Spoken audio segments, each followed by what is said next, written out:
up here, you get a sense of what this place might have been like 200 years ago. Although, actually, it wouldn't have looked anything like this because it would have been surrounded by tanneries and all the other detritus of industrial life.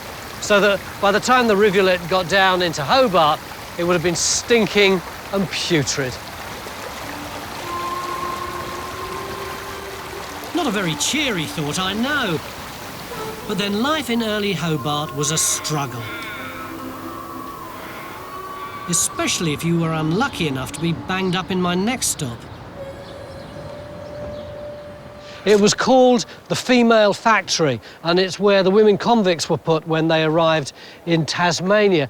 It was really the female version of Port Arthur, which was a horrendous hellhole. And from the beginning, it was a whole complex of buildings. You had places for washing, for sleeping, for working, all surrounded by these incredibly high walls. And there were 3 classes of prisoner. Excuse me, are you on a tour? Yes. Could I borrow you just for a minute just to do a demonstration of prisoners? Yeah. Is that all right? OK, there were 3 classes of prisoners, right? These were the C class. Could you bunch up here? This is the convict class. You were the lowest of the low, the depraved, the absolutely contemptible. And you had a C sewn on your petticoats, and you'd have them on your sleeve there, another C, so everybody knew how vile you were, and you really didn't get much food at all. That's you lot. Then the next class, the probationary class. Oh, you're the guide, aren't you? Yes. You know all this stuff, yeah, don't you? definitely, everything. The probationary class didn't have the C on their petticoats, did No, they? they only had it on their arm. And you got better food? Yeah, a bit better, yeah. There's always hope, right? So if you'd been a probationer for some time and you were good, then you could be an assigned prisoner. Oh, you're very friendly too. The assigned prisoners were allowed to go out of the prison and they could work for an employer outside who could feed them and clothe them, but they weren't allowed to give you any money. But it was much better than being a C class or a P class. Give us a big smile. Oh, well, we had to go and do housework. Oh, you did have to do housework, but even that was much better than what these poor souls had to go through. Anyway, thank you for that. You don't really get much of a picture, though, of what this place looked like from here. Up here, though... Lucy, this is a very convenient vantage point, isn't it? It is. We just have these stark walls, but actually from here you can begin to imagine how this is almost like a village. There are walls within walls. People are walled off so that they are not supposed to be able to have contact with each other. So here's the kitchen and the laundry. That's where the crime class is, where people are being punished. Over there is the probation class, and in the middle is the chapel. It must have been crazy in here, mustn't it? It must have been. These were open courtyards, and so you could hear from one to the other. It would be incredibly noisy. Not to mention bone-chillingly cold in winter and baking hot in summer. This factory was little more than a prison, and like all prisons, it had its top dogs. I must tell you about one aspect of this place which really tickles me. Even though you were all so downtrodden, there were a group of you who were known as the flash mob because, essentially, you were really flash. You managed to make homemade jewellery, homemade mob caps, and they terrorised everybody else. And they were being lectured once by a reverend, and this is what they did, which is the thing that I would love you to recreate, if you wouldn't mind. Tony, this is wrong. No. What? It didn't happen that way at all. Oh. The flash mob were very stylish, as you say. Yeah. And they just rejected the messages that were being beamed to them by the authorities. Work, behave, work, behave. They kept getting together and they drove the superintendent crazy. He said they've been singing and dancing and making a noise. They were not like these women who look as though they just came in from milking the cows. And they would never have done anything like that. I think you made your point.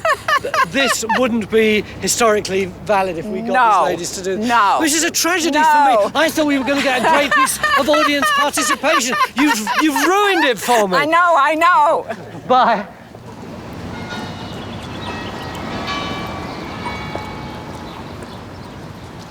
See those words up there? It's just a bunch of rocks on the hillside, but it's an ad that's been there for decades. It says Keen's Curry, and it's a direct link to the next thing we're going to have a look at, which is just down back towards the city.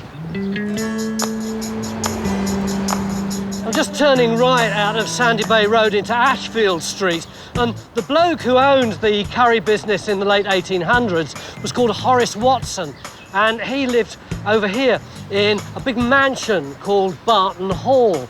But it's not the hall that interests me right now, it's the shed at the bottom of his garden. You might think that's the most boring thing in the whole world, but bear with me, because I think it's interesting. Anyway, if it was at the bottom of his lot, then it could be that, couldn't it? I reckon it is. Watson, like so many rich Victorian men, was into all sorts of things. Shells, fossils, the latest technology, and the big new technology at the time was recording sound on wax cylinders, which he did a lot of. You see this, this great trumpet thing there, he's brushing away with it there. And that has got to be here, isn't it? He was doing his recordings right here. But what interests me is not him so much as the woman whose voice he's recording. This is her, Fanny Cochrane-Smith, an extraordinary Tasmanian Aboriginal who was taken from her parents as a child and forced into virtual slavery with a master who flogged her. Eventually, she married an ex-convict, started a boarding house and became an established community figure. But what really set her apart from everybody else was her voice, and it was that Watson recorded in her original Aboriginal language. Here it comes.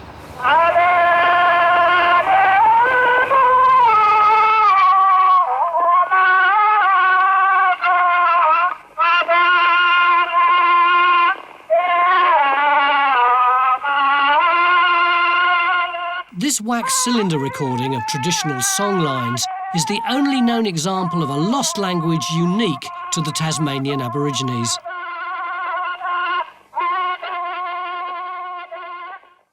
Watson, Fanny and her song are long gone.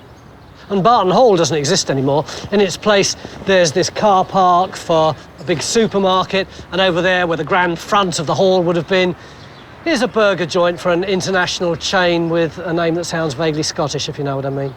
All that's left of this story is that shed. And that's exactly the kind of thing you're constantly confronted with when you do a walk like this.